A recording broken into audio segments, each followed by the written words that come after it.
Gold Trails and Ghost Towns. Share the adventures of our early pioneers as we explore the development of the Pacific Northwest and beyond. With your host, Mike Roberts, and historian Bill Barley.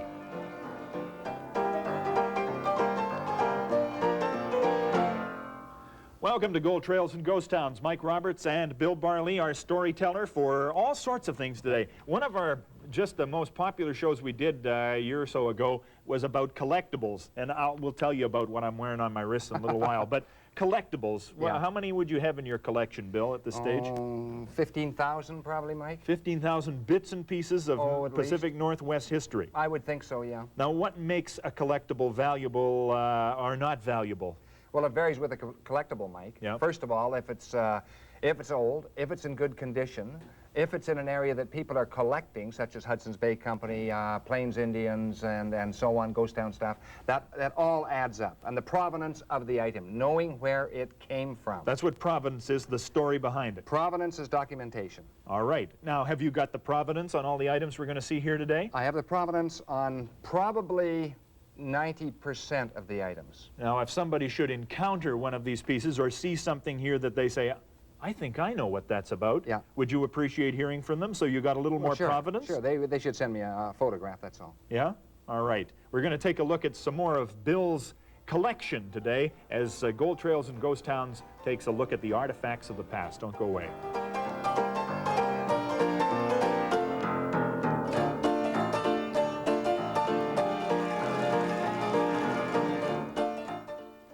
Welcome back to Gold Trails and Ghost Towns, talking about collectibles today, artifacts from any given period of time. And why don't we start with, I guess, the color that represents Canadian authority around the world, and that would be red serge. Yeah, probably the most famous police force in the world.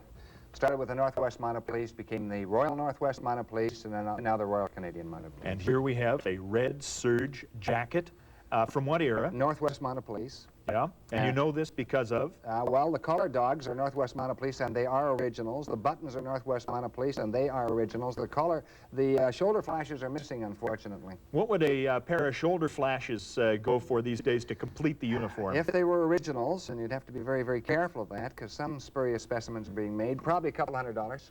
Couple of $100. Yeah, for the red serge itself, complete would be well over $1,000. Now, how do you take care of something like that? I mean, do you just leave it on the hanger so people can fondle it, or what? No, it generally is out for display occasionally, but keep it out of light, definitely out of fluorescent light, Mike, and keep it in a cool room and make sure there are no moths around. Lots of mothballs around it. Well, yeah. Okay, got a couple of pipes here today, too.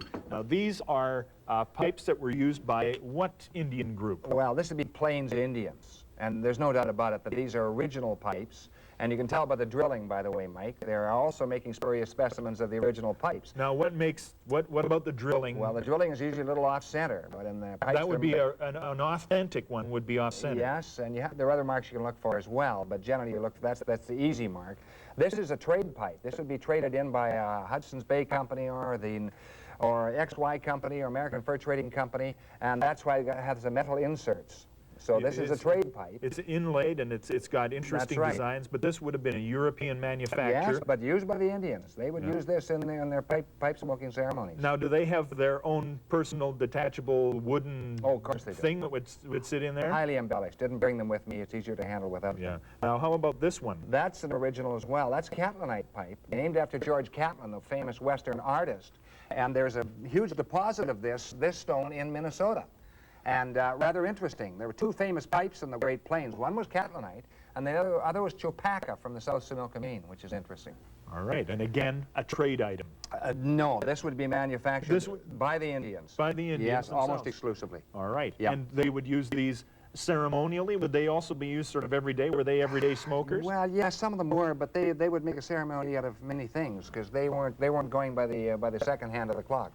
Yeah, that's right. The day was a more, that's right, much more leisurely. Serene, leisurely kind of day. That's right. Now, things which are very fragile, of course, I mean, anything that's made out of paper and stuff is not going to last, but these are postcards. And these are representative of the type of postcards you would like to have. Anything with a stern wheeler on it, if it's original, then you should keep it. You should also look at the back of the postcards to make sure they are original. They're making copies of some of the black and whites. That's original. And I mean, you know, if you've got a letter on the back. And original stamp or part of the original stamp. So you have to be very, very careful of that.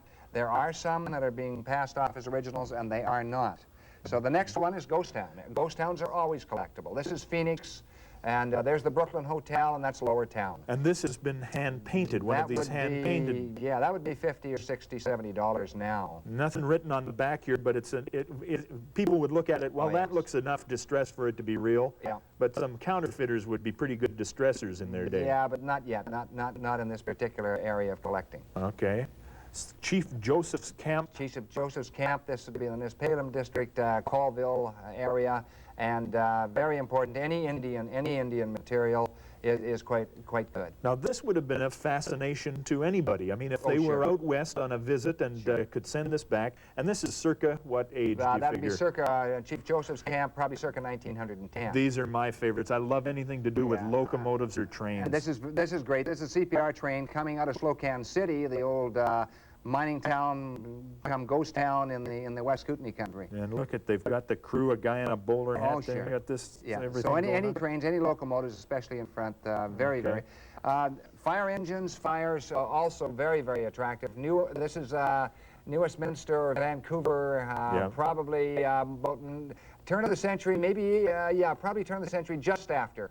Because there's a couple of cars there as well. Right. And look at, there's another one. This satisfies more than one requirement. Sure it does. The west, the wilderness, the wild rivers, and the sternway. Yeah, that's the famous White Horse coming through Miles Canyon. I think it says Five Finger Rapid. Yeah, well, that's Miles Canyon. Is that Five Finger Miles Rapids, Canyon? all the same sort of, Now, beautiful. Now, these, I mean, do you just walk into a souvenir store or walk into an antique store and find these on the rack? You can occasionally on dealers who work specifically with postcards and paper ephemera, but becoming more difficult to find, Mike. So be careful and don't lend them out. Well, and what do you do with them? Just keep them in the shoebox along with all of your other photographs? Well, you can, yeah. Again, keep them out of direct light. Stay away from fluorescence. Make sure it isn't too hot, and they'll probably last for a long, long time. Right. Here we have a very fine flag. Yeah. This flag is the Hudson's Bay Company Yeah, flag. we showed that in one original show, but didn't discuss it in any great detail. And the original flags are very, very difficult to get. The Hudson's Bay Company is making flags now.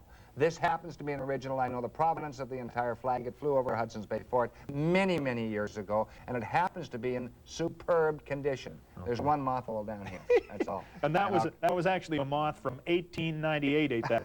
Now look at. Also, I just take a look at all the stitching and everything that's been done here, and it's very intricate. Oh yeah. And it kind of looks, kind of rough and stuff.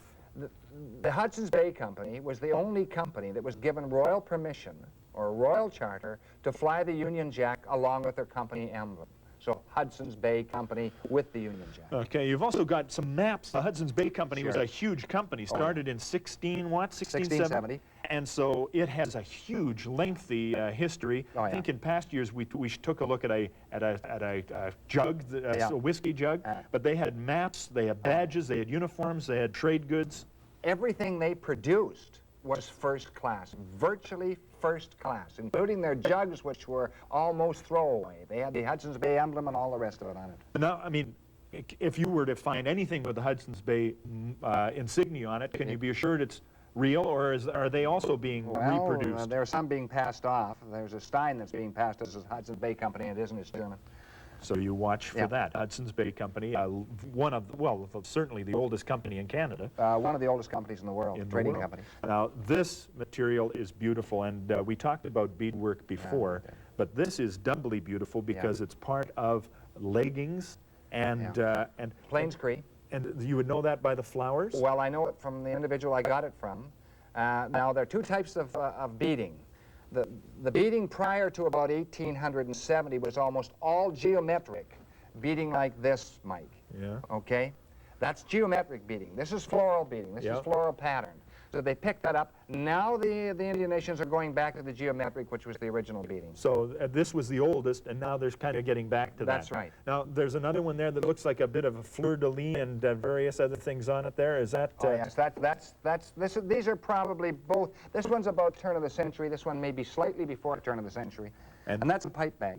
Now, again, this is the kind of thing that can be replicated, but what do you sense? I mean, what do you look at here to determine the veracity of it? Yeah, the original beads are much different than the present-day beads. They vary in size usually, and there are certain colors they used in preference to other colors. Yeah. You know, the Blackfoot, they tended to go towards blues and whites, and the Sioux went towards a certain color, the Cree went towards certain colors, and so on. And the beads are different. Under a glass, they are usually different. Now, they'll probably get that down to a fine art as well.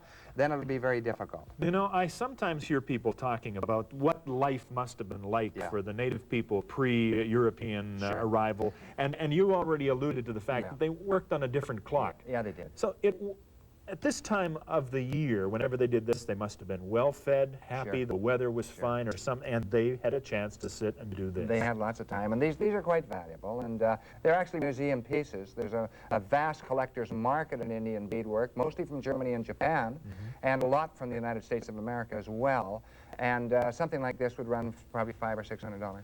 And it's just so beautiful. Oh, it is. And you know something about the people when you handle that and see that. Yeah, you do it. Marvelous work. We're going to segue to some cowboy regalia in a minute, but we'll take a break first of all as Gold Trails and Ghost Towns and Collectibles continues.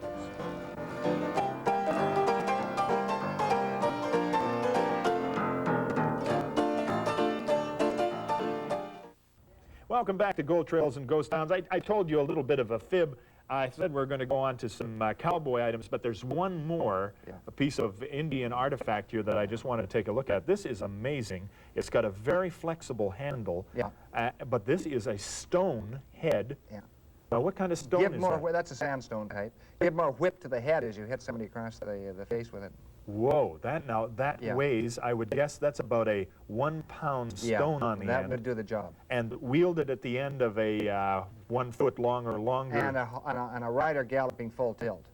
Ooh, that would give you the headache of the And the century. Plains Indians were the best riders in the world, so they could lean off and take a very healthy swipe at you with that one. And again, would this be, and now some people would say, okay, I want to collect something, but I want to collect something that has actually been used in history. Would this have ever been used in anger, or is it just too ceremonial with all the beadwork? No, that could have been used in anger as well. You know, the handle is covered with hide, and rawhide, and it's beaded. It would be used in ceremony as well, but would also be taken out on the road. On the road. It could be put to use on a...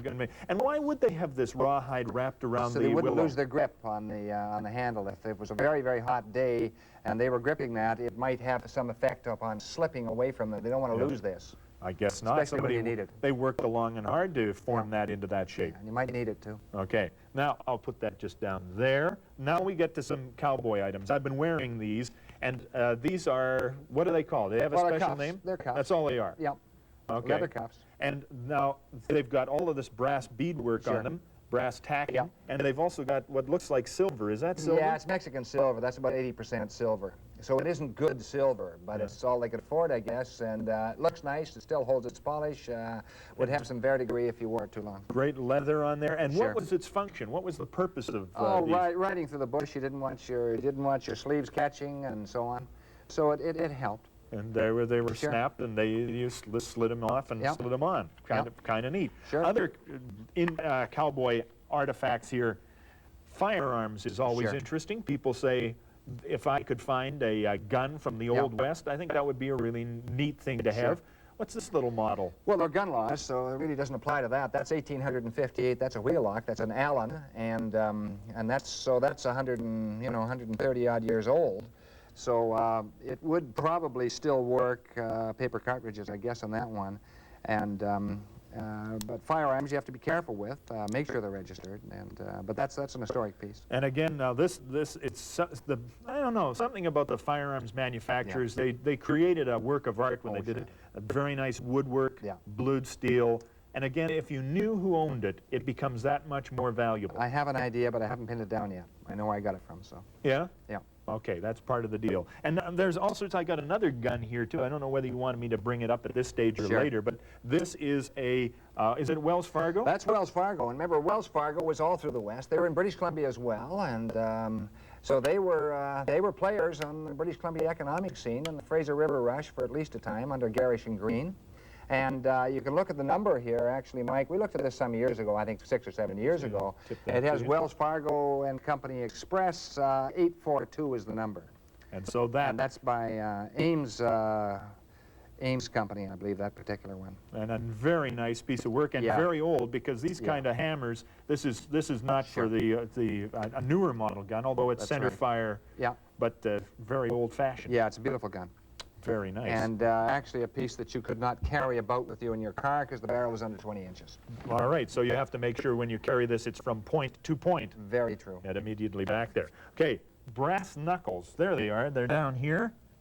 This particular set of brass knuckles we talked about, I think, a long time ago, but these are ladies' Yeah, brass they are. knuckles. Yeah. They came out of Slocan City, and hotel owner's son gave them to me, and he's well into his 70s right now, some years ago, and they were for the bar girls and the dancers. If somebody got a little bit too amorous, they'd pull them out with a pair of ladies' brass knuckles, and they only fit women. That's See, right. They won't go over your knuckles. They would have to slide all the way back to And these fit first. virtually any woman from 6 feet 3 inches right down to 5'3". All right, they're not necessarily available at Yeah. your local ladies' fashion store. That's right. Some beautiful little lead soldiers, lead toys. And by the best maker in the business. Now, the best maker in the business would always put his name on the bottom, That's right. and this says made In England, in England by Britain's Limited. Britain's Limited Proprietors, copyright. Copyright. And they're very, very rare. They're very tough to get. An original boxed set of that would run you hundreds and hundreds of dollars, perhaps much more. And they were- Condition is extremely important. Something's missing, it's going to affect the value of the piece. And they were animated too, because this Sure. guy's got They an were articulated. articulating Yeah, shoulder. that's right. And he can move his gun That's up right. and down. When I was a kid, I had 350 of them. Did you? Yeah. Now, you were talking to me about how do you take care of these little beauties. Well, you don't pack them away, especially in newspaper, because newspaper interacts with the paint, and so you have to be extremely careful, keep them cool. Generally keep them out of the light, at least a harsh light, and don't let kids handle them. Yeah, these aren't toys anymore. These have become heritage items, Sure. and so you've got to look after them. Yeah. I mean, by comparison, my little plastic soldier figures from the 1950s aren't much. These ones are the babies. Did you mention already? My brain was not thinking or paying attention. Did you talk about what these would be worth at this stage of the Well, game? they'd probably run for a full set, 4 or 5 to a set would be $500 in pristine condition. Yeah. In condition like this, probably $50, $75 each, somewhere around there. Something like that. Yeah. Okay. Let me just take a look again.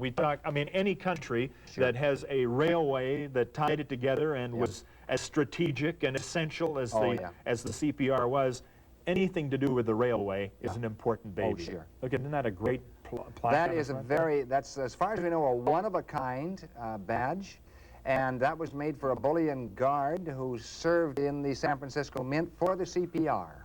You So know he all would of be that? a CPR employee, yeah. How do you know all of that? I researched it, and it's very, very tough. It has a CPR beaver at the top. It is not a spurious specimen. It is not a phony, and it's very, very nice piece. I mean, could you write back to the Canadian Pacific and say, I have a hat, it's number 2018, can you tell me who was issued that hat in the old days? I don't think their records go back that way like the armaments companies. No? No. Oh, okay. Now, this one here is a slightly different, looks a little bit more modern, Yeah, it is a little CPR bit, trainman. but relatively old. You know, Yeah. that's probably, I'm guessing a little bit, not being an authority on the CPR, but having a kind of a passing knowledge, that would be about 40 years old, I guess. Yeah. And, of course, the railway. And Sure. as I said, I'm such a fiend for railways anyway. Oh, yeah. Along with, we always talk about how impressive. I'm not going to break your stuff, Bill. I know, makes me nervous. This, in the CPR and a variety of other Yeah. places, had some great china. So Sure did did. some other hotels. Oh, you bet. Now this is, and other places, the post office in Rosslyn. Yeah, that was made for the tourist trade in the 1890s, Mike. That's interesting. Okay. Very, very nice piece. Okay. And anything with the picture of the original building on it. This is one or two of a kind. I think the Parsons family has one of these in Karameas. I have the other complete. The Hotel Similkameen. And that's the Hotel Similkameen in Old Headley, the old mining town. So anything with mining towns on it, with the original photograph or the original picture on it, is significantly worth more. Where you get just the crest, like this one is. Now, that's an old one. That's probably only about $30, $40. The other ones run into the hundreds. The Great Northern Hotel. The Great Northern Hotel in Princeton. And not far away, the Hotel Quilchena. Is that the one in the That's an original. That's right. Now, the Quilchena is putting out plates like this, but they aren't quite the same as the originals. This is an original. What a beauty. Now, I'm just thinking to myself that so many of these things probably would just get discarded and smashed straight to the garbage. That's why they're so rare now. So if you've got a 5-piece place setting, you got something. You bet you have. You bet you have. And I understand, and this is I mean, in this age of political correctness, it's perhaps a mistake to accuse housewives of doing anything, but they are perhaps the greatest destroyers of historical memorabilia, just making sure they keep the house clean and neat. Well, some of it's dropped. I've occasionally done it, only once in my life, but regretted it ever after, of course. Well, and you're letting me play with this stuff I'll let you play with it. All right. One that I'm not going to pick up because it's just too dang big is a strong box. And these, I mean, I think we've talked about strong boxes before. This is a reasonably new strong box, or one that you picked up only recently. Will you hold on to the cutlery? I will be delighted. Thank you very much. This baby, and boy, I'll tell you, that lid is substantial. Where's it come from? Well, that came out of a little mining town just over the line, so it could have come into Canada as well. And I bought it from a dealer down in the United States, and I'm inclined to pick up stuff and bring it back into Canada. Well, and especially if you're repatriating it, do you think it's I think it probably went across the border both ways, so it could be American, or certainly owned by an American family. Substantial. Yeah, it's beauty. This is an original Pinkerton's National Detective Agency poster. Poster, yeah. And are they wanted persons, these persons down here, are these the guys who were wanted? Yeah, well, they're two shots of the same individual, and $200 reward, wanted for forgery, Charles G. Bell, alias R.A. Turner. And whether they got him or not, Pinkertons usually were successful, especially with a $200 reward. And the reward posters are getting, also you have to be very, very careful because they're easy to turn out, Mike, with the new very, very fancy and advanced machinery you can use in the printing business. Have to be extremely careful that you get them from the right source. So don't buy a book of reward posters unless you know who you're dealing with. So if you say, I just found this great little shop just off the beaten track and they got all of this stuff. Be very, very careful. Not necessarily the real McCoy. Not necessarily at all. Okay. Listen, this is just wonderful. I got one final thing to look at. Captain M. McLeod is now he's probably wondering where that beautiful brass sign off his door went. Yeah, well, that's McLeod, who was a sternwheeler captain on the Kootenai Lakes, and I believe he may have been on the Okanagan Lakes as well. And that was taken off a CPR ship many, many years ago as scrap. And I bought it for hundreds of dollars because it was, I think, very important. Great stuff. Some of Bill Barley's collection as we take a look at collectibles. Join us next time for Gold Trails and Ghost Towns. Bye-bye.